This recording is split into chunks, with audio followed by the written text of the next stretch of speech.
बार बार disturb करते हैं। इसी एकता को संतुष्ट करने के लिए, इसी एकता को सर्टिफाई करने के लिए, इसी एकता के लिए श्री B.R. अम्बेडकर जी ने हमारी उन कमियों को पहचाना, हमारी समाज में उन कमियों को पहचाना और एक ऐसे संविधान की रचना की जिससे आज भी हमारा देश एकजुट है।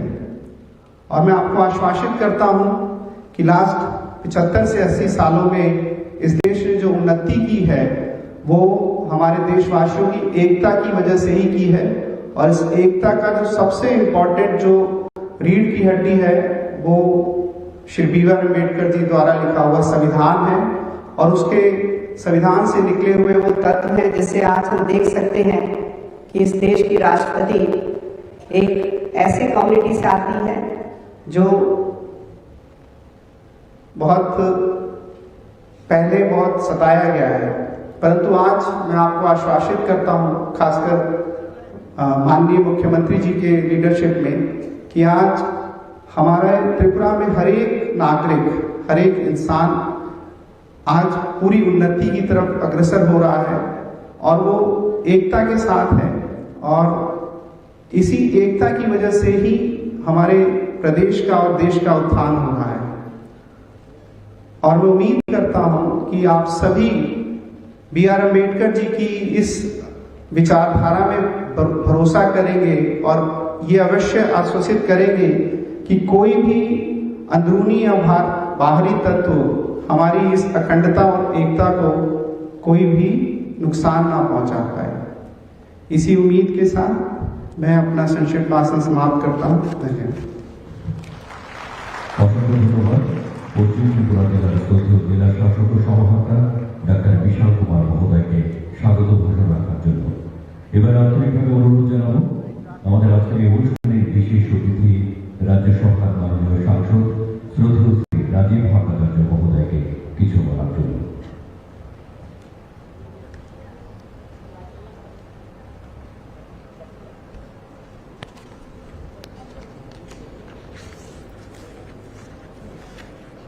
আজকে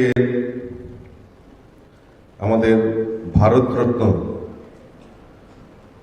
প্রয়াত ডক্টর B.R. আম্বেদকরের জন্ম জয়ন্তীকে সামনে রেখে একটি মনোজ্ঞ আলোচনা সভার এখানে আয়োজন করা হয়েছে। আর আমাদের মধ্যে উপস্থিত রয়েছেন আমাদের ত্রিপুরা রাজ্যের মাননীয় মুখ্যমন্ত্রী, সবার প্রিয় অধ্যাপক ডক্টর মানিক শাহ মহোদয়, উপস্থিত রয়েছেন আমাদের বিশাল কুমারজি জেলা শাসক, উপস্থিত রয়েছেন জয়ন্ত দে তপশিলি জাতি কল্যাণ দপ্তরের অধিকর্তা এবং যার পৌরোহিত্যে আজকের এই অনুষ্ঠান সংগঠিত হচ্ছে মাননীয় বিশ্বজিৎ শীল পশ্চিম ত্রিপুরা জেলার সহসভাধিপতি, উপস্থিত সজ্জন মণ্ডলী, ছাত্রছাত্রী এবং বিভিন্ন দপ্তরের অফিসিয়ালরা, সকলকে আমি আন্তরিকভাবে অভিনন্দন এবং শুভেচ্ছা জানাচ্ছি। B.R. আম্বেদকর অর্থাৎ ভীমরাও আম্বেদকর, এই নামটা শুনলেই প্রথমে দুটো জিনিস আমাদের মাথায় ঘুরপাক খায়। একটা হলো ওনার অস্পৃশ্যতার বিরুদ্ধে সমাজকে একত্রিত করার যে প্রয়াস, তার জন্য এই লড়াই সংগ্রাম কিন্তু ডক্টর ভীমরাও আম্বেদকরজি শুরুয়াত করেছিলেন।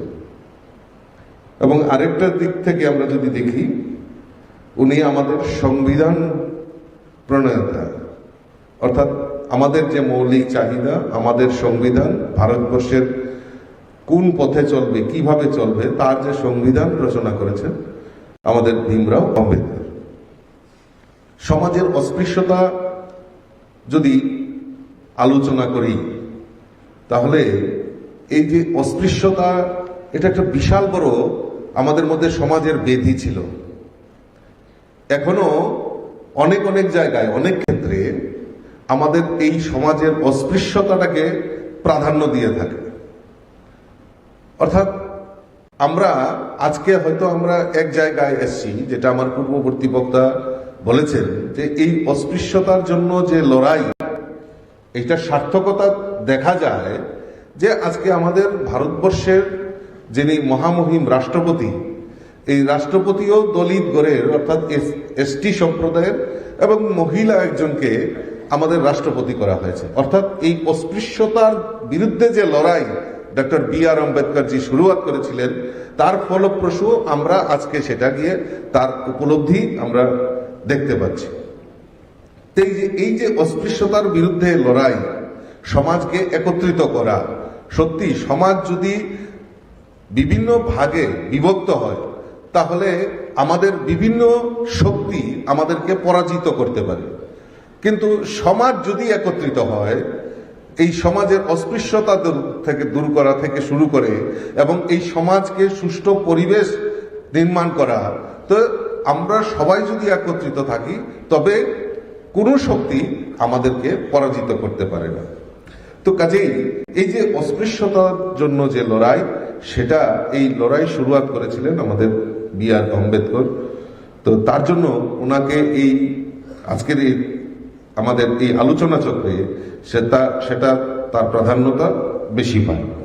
আমরা সবাই জানি যে 1891 সালে 14 এপ্রিল আমাদের বাবা সাহেব আম্বেদকর মধ্যপ্রদেশের মহু শহরে উনি জন্মগ্রহণ করেন। আম্বেদকরজি একটি মহান দলিত বর্ণের বংশে উনি জন্মগ্রহণ করেন, যাদেরকে অস্পৃশ্য এবং সমাজের নিকৃষ্ট তাদেরকে পরিগণিত হতো। এবং সেই থেকে বাবা সাহেব আম্বেদকরকে এই যেহেতু নিচু জাতে জন্মগ্রহণ করেছে, তার জন্য বাবা সাহেব আম্বেদকরকে ভালো স্কুলে পড়া, সমাজের ভালো জায়গাতে নিয়ে যাওয়া, সেটার থেকে ওনাকে বঞ্চিত রাখা হয়। এবং উনি 1907 সালে ইনি ম্যাট্রিকুলেশন পরীক্ষায় উনি উত্তীর্ণ হয় এবং 1912 সালে তিনি বোম্বে বিশ্ববিদ্যালয় থেকে অর্থনীতি এবং রাষ্ট্রবিজ্ঞানে ডিগ্রি অর্জন করেন। অর্থাৎ এই যে উচ্চ শিক্ষা, এটাও উনি একটা জোর করে বলপূর্বক উনি সেটা অর্জন করেছেন। এবং আম্বেদকরজি যে চিন্তা ভাবনা যে এই অস্পৃশ্যতাটাকে দূর করা এবং সমাজকে একত্রিত করা, তার প্রয়াস উনি করে গেছেন। আর দ্বিতীয়ত উনি, আমরা সবাই জানি যে সংবিধানের রচয়িতা এবং সংবিধানের প্রণয়তা আমাদের বাবা সাহেব আম্বেদকর। তো এই যে এই সংবিধানে যে মৌলিক চাহিদাগুলি, মানুষের কি কি চাহিদা রয়েছে, মৌলিক চাহিদাগুলি, সেইগুলিকে নির্ধারণ করা এবং উনার যে চিন্তা ভাবনা, এই চিন্তা ভাবনার মাধ্যমেই উনি আমাদের এই সংবিধানকে রচনা করেছেন। আর এই সংবিধান আমরা জানি যে আমরা ভারতের 26 নভেম্বর আমরা সংবিধান দিবসে সেখানে আমরা উদযাপন করি। এবং এই যে আম্বেদকরের যে চিন্তা ভাবনা, এই যে সমাজকে একত্রিত করা এবং দেশকে সমৃদ্ধশালী করা, তার বহিঃপ্রকাশ আমরা উনার এই সংবিধানের থেকে আমরা দেখতে পাই। উনি বারবার উনাকে আমাদের বিভিন্ন জায়গায় উনাকে শ্রদ্ধাঞ্জলি নিবেদন করা, এবং আমরা জানি যে 1990 সনে উনাকে ভারতরত্ন দেওয়া হয়েছিল। সেই সময় ভিপি সিং দেশের প্রধানমন্ত্রী হয়েছিলেন এবং অটল বিহারী বাজপেয়ী আরেক ভারতরত্ন প্রাক্তন প্রয়াত প্রধানমন্ত্রী অটল বিহারী বাজপেয়ীর অনুরোধে আমাদের বাবা সাহেব আম্বেদকরের কে ভারতরত্ন দেওয়া হয় এবং পার্লামেন্ট যেখানে রয়েছে সেই পার্লামেন্টে উনার প্রতিকৃতি প্রথমবারের মতো সেখানে লাগানো হয়। এবং এই 14 এপ্রিলটাকে সারা দেশব্যাপী বিভিন্ন অনুষ্ঠানের মাধ্যমে উনার যে নির্দেশ, উনার যে পথ দেখানো, উনার যে জীবনী সম্পর্কে আলোচনা করা হয়। আজকেও তার ব্যতিক্রমী নয়। আজকেও আমাদের যারা আমাদের ডিএম ওয়েস্ট এবং আমাদের এসসি ওয়েলফেয়ারের তরফ থেকে এই আলোচনা সবার এখানে আয়োজন করেছেন, তার জন্য আমি তাদেরকে ধন্যবাদ জানাচ্ছি। আমি খুব একটা বেশি বক্তব্য রাখছি না, কারণ আমাদের মাননীয় মুখ্যমন্ত্রী এখানে আছেন, উনি বিশদভাবে আপনাদের সামনে তুলে ধরবেন।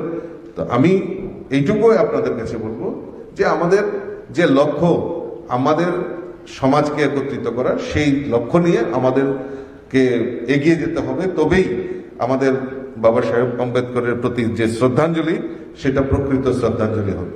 আরো একটা জিনিস, বাবা সাহেব আম্বেদকরজিকে প্রকৃত শ্রদ্ধাঞ্জলি আমাদের দেশের যশস্বী প্রধানমন্ত্রী নরেন্দ্র মোদীজি, উনার যে শিক্ষাভূমি, দীক্ষাভূমি, জন্মভূমি, এরকম 5টা জায়গাকে আমাদের দেশের প্রধানমন্ত্রী তীর্থক্ষেত্র হিসাবে উনি ঘোষণা করেছেন, এবং সেখানে অনেক কিছু যে পরিবর্তন এবং উনার স্মৃতির প্রতি যে শ্রদ্ধা জানানো, সেটা প্রকৃত শ্রদ্ধা তখনই সম্ভব হবে যখন আমাদের এই দেশের প্রধানমন্ত্রী নরেন্দ্র মোদীজি যেইভাবে চিন্তা ভাবনা করেছেন যে এই 5টা ক্ষেত্রকে তীর্থক্ষেত্র হিসাবে ডিক্লেয়ার করা, এবং সেখানে উনার প্রতিকৃতি এবং উনারকে শ্রদ্ধাঞ্জলি, আমাদের দেশের প্রধানমন্ত্রী সেই কাজ করেছেন। তার জন্য আমি দেশের প্রধানমন্ত্রীকে অসংখ্য ধন্যবাদ জানাচ্ছি। তো আমি আমার আলোচনা বেশি দীর্ঘায়িত করছি না, মাননীয় মুখ্যমন্ত্রী আপনাদের সামনে বিশদভাবে তুলে ধরবেন, বক্তব্য রাখবেন। আমি শুধু এইটুকু আপনাদের কাছে আবেদন রাখবো যে এই বাবা সাহেব আম্বেদকরজির দেখানো পথকে অনুসরণ করেই আমাদের সমাজকে একত্রিত করা, আমাদের রাজ্যকে একত্রিত করা, এবং আমাদের এই রাষ্ট্র নির্মাণের ক্ষেত্রে, রাষ্ট্রকে পুনর্নির্মাণ, অখণ্ড ভারতের নির্মাণের ক্ষেত্রে আমাদের সকলের মিলিত প্রয়াসকেই আমরা এগিয়ে নিয়ে যেতে পারবো। আমাদের দেশের যশস্বী প্রধানমন্ত্রী বারবার বলছেন বিকশিত ভারত, আর আমাদের মুখ্যমন্ত্রী বলছেন বিকশিত ত্রিপুরা। এই বিকশিত ত্রিপুরা, বিকশিত ভারতের ক্ষেত্রে আমাদের প্রত্যেকের অংশীদারিত্ব আমাদের হওয়া দরকার, এবং সমাজের এই অস্পৃশ্যতা, সমাজের যে হানাহানি, তার থেকে আমাদেরকে উত্তরণ হয়ে সবাই মিলিতভাবে প্রয়াস আমাদের করতে হবে, এবং সেই দিশাকে লক্ষ্য রেখে আমাদের এগিয়ে গেলেই আমরা যে বিকশিত ত্রিপুরা এবং বিকশিত ভারতের স্বপ্ন দেখছি, সেটা সার্থক রূপ নেবে। সকলকে আজকের এই অনুষ্ঠানে আসার জন্য অনেক অনেক শুভেচ্ছা, অনেক অনেক অভিনন্দন জানিয়ে এবং বাবা সাহেব আম্বেদকরের প্রতি শ্রদ্ধাঞ্জলি নিবেদন করে আমার কথা বলা শেষ করছি। নমস্কার, জয় হিন্দ। রাজ্য সভার সাংসদ বরকরামিটা রাজ্য ভট্টাচার্য সার্জন প্রাণীবলিকিন হাওয়াই বিনি নাকুমান কখলামি বাহি তাবুকে বেটেবো হাওয়া কবকাই তিনি পান্ডানি নারওয়াই অকরা পান্ডানা চেংশন রায় নারওয়াই চিনি হাস্তিনি মন্ত্রী অকরা বরকরামিটা professor doctor Manik Saha surgeon কয়দাই কখলা ইয়াহাটানি বাহি। Please sir.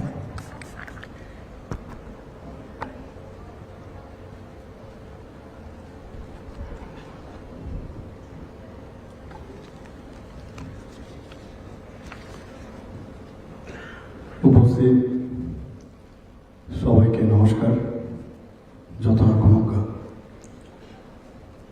আজকে রবীন্দ্র শতবার্ষিকী ভবনে ডাক্তার বি.আর. আম্বেদকরের যে 135তম জন্মবার্ষিকী, সেই উপলক্ষে ওনাকে শ্রদ্ধা নিবেদন এবং আলোচনার যে সভা, সেই উপলক্ষে এখানে উপস্থিত আছেন Shri Rajib Bhattacharya, honourable member of parliament, Rajya Sabha. উনি ওনার বক্তব্য আমাদের সামনে তুলে ধরেছেন। আমাদের মাঝে উপস্থিত আছেন আমাদের পশ্চিম ত্রিপুরা জেলা পরিষদের সভাধিপতি ইনচার্জ শ্রী বিশ্বজিৎ শীল মহোদয়। এখানে স্বাগত ভাষণ আমাদের সামনে রেখেছেন এই জেলার যিনি সম্মানিত DM and collector Shri doctor Bishal Kumar. তাছাড়া এখানে Shri Joyonto De, director of welfare of social welfare department, এবং আমার সামনে বিশিষ্ট ব্যক্তিবর্গরা উপস্থিত আছেন। ভিন্ন দপ্তরের যারা কর্মকর্তাগণ এখানে উপস্থিত, এবং বিশেষ করে যারা বিভিন্ন স্কুল থেকে আগত ছাত্রছাত্রীরা এবং আমার সাংবাদিক বন্ধুরা, সবাইকে আমি এখানে উপস্থিত থাকার জন্য হার্দিক অভিনন্দন ও শুভেচ্ছা জানাচ্ছি। Doctor B.R.. আম্বেদকর আমাদের দেশের এরকম একজন অন্যতম ব্যক্তি, যিনি একাধারে দার্শনিক, অর্থনীতিবিদ, সমাজ সংস্কারক ও স্বাধীনতা সংগ্রামী। এবং আমরা সবাই জানি যে আমাদের যে মহান সংবিধান, সেই সংবিধানের যে যারা কাজ করেছেন সবার মধ্যে একটা অন্যতম প্রধান এবং দলিত মানুষের মুক্তির অগ্রদূত, সেটা আমরা সবাই জানি। এ বিষয়ে আমার পূর্ববর্তী বক্তা রাজীববাবু আলোচনা রেখেছেন। আমরা গত 14ই এপ্রিল ওনার জন্মদিনে ডক্টর বাবা সাহেব আম্বেদকর আমরা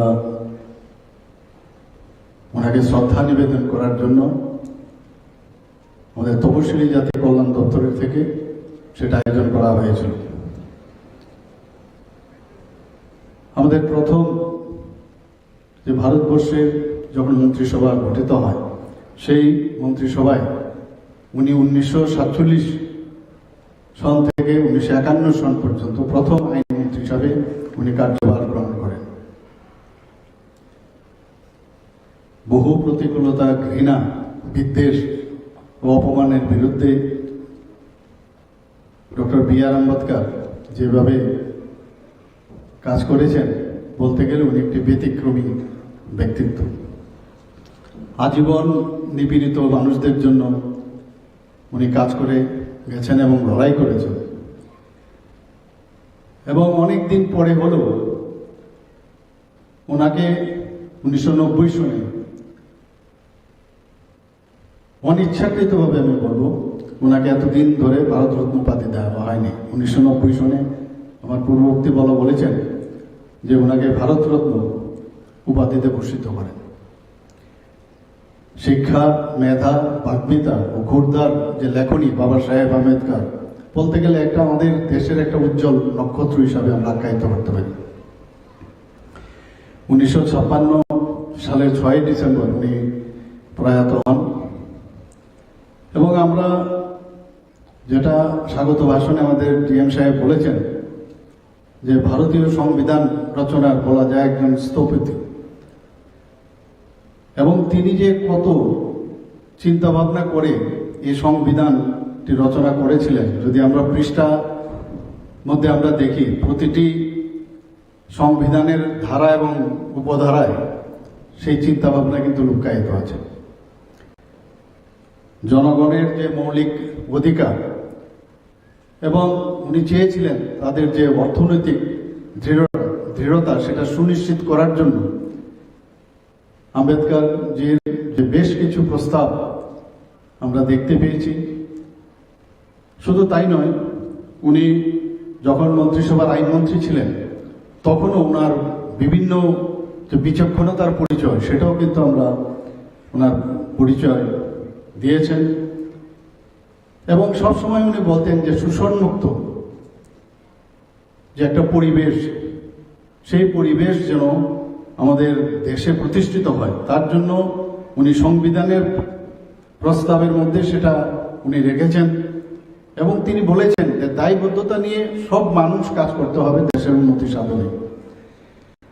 আম্বেদকর যে সবসময় চেয়েছিলেন যে যদি দেশের অর্থনৈতিক যে ব্যবস্থা সেটার একমাত্র উন্নয়ন হবে, এবং যে মূল স্তম্ভ সেটা হচ্ছে এগ্রিকালচার এবং শিল্প, এই দুটোর যদি ওনার যে চিন্তা ভাবনা, যে দুটোর যদি ডেভেলপ হয় তবেই রাজ্য বা দেশ উন্নতি হবে। এবং রাষ্ট্রের উনি এটাও চেয়েছিলেন এই দুটো যে ইনস্টিটিউট আছে সেটা রাষ্ট্র দ্বারা পরিচালিত হোক। এবং উনি সবসময় বলতেন কৃষি থেকে যদি শিল্পায়ন উন্নতি না হয় তাহলে আমাদের পক্ষে অনেক সমস্যার সমাধান সম্ভব নয়। এবং বারবার উনি উদাহরণস্বরূপ যেগুলো আমাদের উন্নয়নশীল দেশ আছে তার রেফারেন্স উনি দিয়েছেন। কুসংস্কারের বিরুদ্ধে আমরা দেখেছি যে উনি কিভাবে কাজ করেছেন। আমাদের মনে আছে যখন আমরা বই পড়তাম ছোটবেলায়, সেখানে লেখা ছিল যে কিভাবে স্কুলে যখন যেত তো উনাকে জল দেওয়ার জন্য উপর থেকে ঘটি দিয়ে জল দিত একজন পিয়ন, এবং বলা হতো নো পিয়ন নো ওয়াটার। এইরকম অবস্থার মধ্যে ওনার বাল্যকাল পেরিয়েছিল। তারপর আস্তে আস্তে করে কিভাবে উনি ভিতর থেকে যে একটা জেদ, যে আমার রাইট, এটা আমি মহাসম্প্রদায়ে আমি জন্মগ্রহণ করেছি, তা হলো এটা আমার রাইট হিউম্যান বিইং হিসাবে। আমরা সবাই জানি যে উনি কিভাবে শেষ পর্যন্ত বিদেশ থেকেও উনি ডিগ্রি হাসিল করেছেন এবং এই ধরনের অনাচার অত্যাচারের বিরুদ্ধে উনি সবসময় সোচ্চার ছিলেন। তো সেই দিনগুলো আমরা আজকে ওনারা করেছেন বলেই আজকে আমরা কিন্তু সুষ্ঠুভাবে আমাদের দেশ একটা জায়গায়, যেটা বলা হয়েছে যে আমরা সবাই একসাথে থাকার যে বিষয়, ওনারা সেই ফাউন্ডেশন উনি সেটা লে করে গেছেন বলে আমাদের পক্ষে সম্ভব হচ্ছে। শুধু তাই নয়, আম্বেদকরজিকে আমরা জানি যে দলিত সূর্য নামে ওনাকে আখ্যায়িত করা হতো এবং যারা দলিত সম্প্রদায় বলা যায়, ওনাকে আশা আকাঙ্ক্ষা যে রূপায়ণ, সেটা কিন্তু মানুষ, সেই দলিত সম্প্রদায়ের লোক সবসময় ওনার দিকে তাকিয়ে থাকতেন। আমাদের ওনার যে অবিস্মরণীয় অবদান, সেটা আমরা ভুলে গেলে চলবে না। এখানে যারা ছোট ছোট ছেলে মেয়েরা আছে, আমি বলবো যে ওনার সম্পর্কে আমাদের জানা উচিত, ওনার সম্পর্কে পড়া উচিত, উনি যে আমাদের মার্গদর্শন দিয়ে গেছেন সেগুলো জানা উচিত। মোবাইলের যুগে অনেকে বইপত্র একটু কম পড়ে, সাবজেক্ট বাদে, স্কুলের পড়া বাদে, কিন্তু এগুলোও কিন্তু পড়া খুবই প্রয়োজন। কারণ আমরা যদি ইতিহাস না জানি, কারা আজকে আমাদের এমন এক জায়গায়, সুন্দর একটা জায়গায় প্রতিষ্ঠিত করেছে, তাহলে আমার মনে হয় এটা ঠিক হবে না। এবং আজকের যে এখানের আয়োজন, সেই আয়োজন এই কারণেই করা হয়েছে যাতে উনাকে আমরা স্মরণ করে উনি কি কি আমাদের জন্য করে গেছেন সেইগুলো সম্পর্কে আমাদের জানা। আমরা জানি যে উনি আমাদের জাতির জনক মহাত্মা গান্ধীর সাথে উনার একটা মতবিরোধ ছিল এবং এই মতবিরোধের দুটো বিষয়, একটা হচ্ছে গান্ধীজি বলতেন যে শ্রমের বিভাজন, আর আম্বেদকর বলছিলেন শ্রমিকের বিভাজনের কথা। আমরা এগুলো জানি। আমরা আম্বেদকর সম্পর্কে আমরা এটাও জানি যে উনি অর্থনৈতিক যে মডেল, সেটা উনি চেয়েছিলেন যে বৈজ্ঞানিক পদ্ধতি, বিজ্ঞানসম্মত যাতে হয়, তার জন্য উনি ওনার বক্তব্য তুলে ধরেছিলেন। ডাক্তার বি আর আম্বেদকর সামাজিক, অর্থনৈতিক, রাষ্ট্রের উন্নয়ন, দলিত সমাজের অগ্রগতি, গ্রামীণ ভারতের বিকাশ, মহিলাদের ক্ষমতায়ন ও অধিকার প্রতিষ্ঠার যে ভাবনা, আজকে আমাদের যশস্বী প্রধানমন্ত্রী নরেন্দ্র মোদীজি ওনার যে ভাবনা এবং চিন্তা, সেগুলো কিন্তু আমরা বিভিন্ন যে মাননীয় প্রধানমন্ত্রীজি যে কাজগুলো করছেন তার মধ্যে কিন্তু আমরা সেটা দেখতে পাই। আমরা দেখতে পাই মাননীয় প্রধানমন্ত্রীজি সমাজের যারা দুর্বলতর শ্রেণীর যে উত্থান এবং গরিবী দূরীকরণের যে ব্যবস্থা, আমাদের মাননীয় প্রধানমন্ত্রী নরেন্দ্র মোদীজি সেই কাজগুলো করছেন।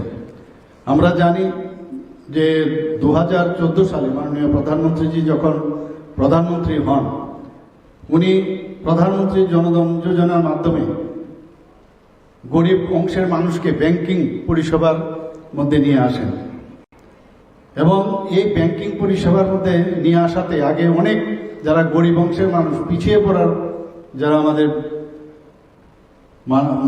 সাধারণ মানুষ আছে, তারা কিন্তু ব্যাংকিং পরিষেবার মধ্যে আসবে কোনোদিন ভাবতেও পারে না। কিন্তু ডক্টর বি আর আম্বেদকরের যে চিন্তা ভাবনা, সেটা মাননীয় প্রধানমন্ত্রী করে দেখিয়েছেন। এখন ডিবিটির মাধ্যমে যে কোনো বেনিফিশিয়ারির যে অর্থ, সেটা ডিবিটির মাধ্যমে মানুষের কাছে পৌঁছে যাচ্ছে, মাঝখানে কোনো মিডলম্যান থাকে না। মুদ্রা যোজনা, মাননীয় প্রধানমন্ত্রীজি যখন মুদ্রা যোজনা নিয়ে এসছেন, সেই মুদ্রা যোজনায় বিশেষ করে যারা এসসি এসটি এবং আমাদের মহিলারা, এই মুদ্রা যোজনার মধ্যে এক একজন সেই লাভ পাচ্ছেন, এন্টারপ্রেনার হচ্ছেন এবং বিভিন্নভাবে ক্ষুদ্র উদ্যমী যে আর্থিকভাবে ওনারা সেই কাজগুলো করার পরে ওনারা অনেক বেশি স্বাবলম্বী হচ্ছেন। আমরা আয়ুষ্মান ভারতের কথা যদি বলি, প্রধানমন্ত্রী জন আরোগ্য যোজনায় যে গরিব পরিবারের যে বার্ষিক 5 লক্ষ টাকা করে স্বাস্থ্য যাতে বিনামূল্যে চিকিৎসা সুনিশ্চিত করা যায়, তার জন্য 5 লক্ষ টাকা করে প্রতিটা ফ্যামিলি প্রতি বছরের জন্য সেই জিনিসটা মাননীয় প্রধানমন্ত্রীজি করেছেন। যেখানে মহিলাদের সশক্তিকরণের কথা, সেই বিষয়টাও প্রধানমন্ত্রীজি উনার যে মার্গদর্শন উনি দেখিয়েছেন, সেই হিসাবে আজকে আমরা সবাই জানি প্রধানমন্ত্রী উজ্জ্বলা যোজনা উনি শুরু করেছেন। সেখানেই সেই যোজনায় 9 কোটি মহিলা আমাদের যারা এই চুলার যে ধোঁয়ামুক্ত জীবনযাপন ওনারা করতে পারছেন। আমরা সবাই জানি প্রধানমন্ত্রীজি যে আবাস যোজনা, আজকে যার কোনোদিন ভাবতে পারেনি যে ঘর তার মাথার মধ্যে পাকা ঘর হবে, সেই পাকা ঘর এখন মাননীয় প্রধানমন্ত্রীজি সেই মৌলিক যে চাহিদা তার মধ্যে একটা খুব ইম্পর্টেন্ট একটা বিষয়, সেটাও মাননীয় প্রধানমন্ত্রীজি করেছেন।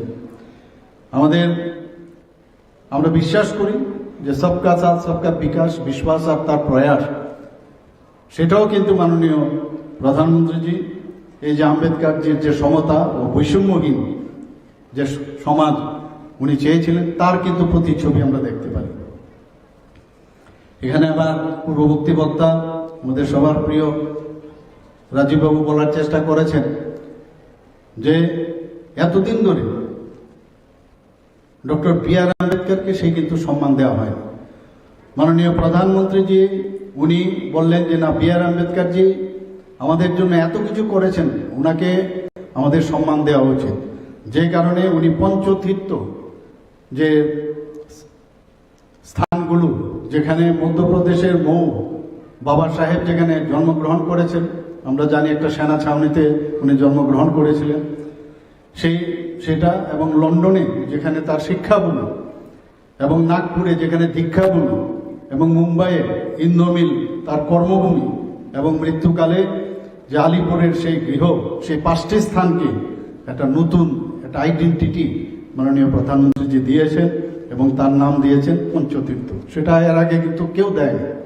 নেতাজি সুভাষচন্দ্র বসুকেও যেভাবে আমাদের যশস্বী প্রধানমন্ত্রীজি ওনাকে সম্মান দিয়েছেন আমরা সবাই জানি, সেইভাবে আমরা আগে কাউকে দেখিনি। ইভেন আমরা যে বাবা সাহেব আম্বেদকরজি যে অর্থনীতির যে বিষয় উনি বারবার যেটার উপর সবসময় জোর দিতেন, যে কারণে ইউপিআই ব্যবস্থার নামে ভীম যে অ্যাপ, সেটাও কিন্তু মাননীয় প্রধানমন্ত্রীজি সেই অ্যাপ প্রতিষ্ঠিত করেছেন।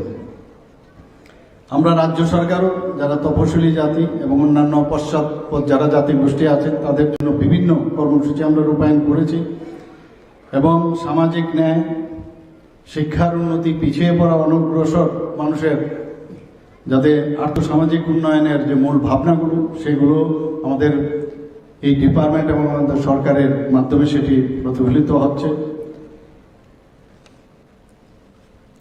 আমাদের এখানে যারা স্কুল পড়ুয়া ছাত্রছাত্রীরা আছেন, যারা পশ্চাৎপদ শ্রেণীর ছাত্রছাত্রীরা আছেন, তাদের জন্য প্রি মেট্রিক, পোস্ট মেট্রিক এবং বিভিন্ন যেসব আমরা স্কিম এবং প্রকল্প আমরা চালু করেছি।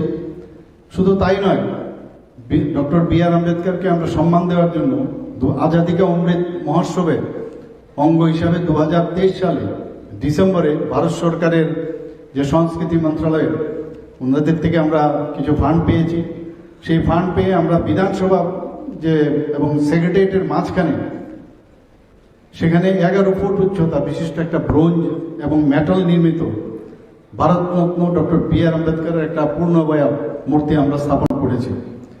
আমরা যারা প্রধানমন্ত্রী অনুসূচিত জাতি অভ্যুদয় যোজনা PM অজয় মাধ্যমে তপশিল জাতি অধ্যুষিত যে গ্রামে পরিকাঠামোগত উন্নয়নের জন্য আমরা poultry shelter, solar street light, boundary wall, water tank, পাকা ড্রেন, ব্রিক সলিং রোড এবং বক্স কালভার্ট, অঙ্গনবাড়ি নির্মাণ, তাছাড়া সাবমার্সিবল পাম্প, ক্ষুদ্র বেসের ডিপ টিউবওয়েল ইত্যাদি আমরা স্থাপন করেছি। তার জন্য প্রায় 2,73,00,000 টাকা ব্যয় হবে, এবং আমরা তপশিলি জাতিভুক্ত যে পরিবারগুলো তাদের আয় যাতে বৃদ্ধি হয় তার জন্য পোলট্রি, মুরগি, হাঁস পালন সংক্রান্ত একটি প্রকল্প আমরা এবার বাজেটেও সেটা আমরা এই বাজেটে গৃহীত হয়েছে। তপশিল জাতিভুক্ত যারা ক্ষুদ্র ব্যবসায়ীরা আছেন, যারা শুকনো মাছ এবং সবজি বিক্রি করেন, তাদেরও আর্থিক সাহায্য করার এবার আমরা এই বাজেটে আমরা রেখেছি। এছাড়াও ছাত্র নিবাসের প্রকল্প এবং প্রাক মাধ্যমিক বৃত্তি, যেটা আমাদের রাজ্য প্রকল্প, এবং যারা অপরিচ্ছন্ন কাজে নিযুক্ত পরিবার, যাদের সন্তান সন্ততি যারা আছেন, তাদেরকে কেন্দ্রের 90% এবং আমাদের স্টেটের 10% সেটা দিয়ে তাদেরকেও আমরা আর্থিকভাবে সাহায্য করার ব্যবস্থা আমরা করেছি। Doctor B.R.. আম্বেদকরের মেধা পুরস্কার কেন্দ্রীয় প্রকল্প, সেটাও আমরা মাননীয় প্রধানমন্ত্রীর যে মার্গদর্শনে সেটা আমরা করছি।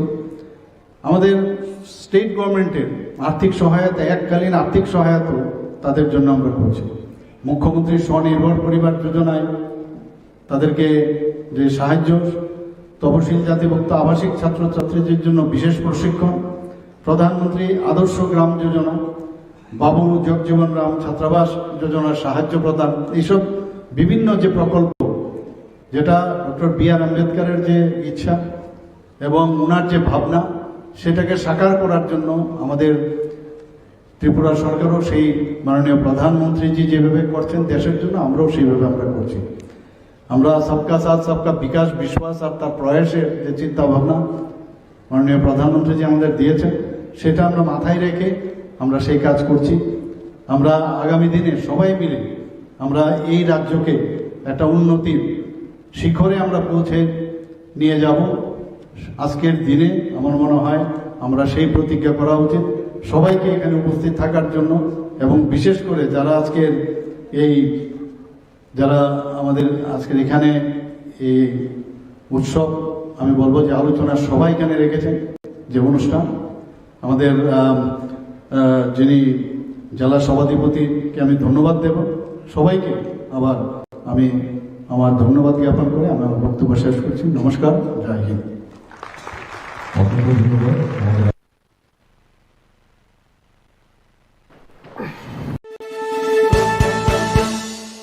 আপনি দেখছেন নিউজ নাও, আমরা জানি কোনটা খবর। পিসি চন্দ্র জুয়েলার্সের সাথে সমৃদ্ধির আগমন হোক এই নববর্ষ ও অক্ষয় তৃতীয়াতে। প্রতি গ্রাম সোনার গয়নার উপর পান 200 টাকা অফ, গয়নার মজুরির ওপর 15% ডিসকাউন্ট, হিরে ও গ্রহরত্ন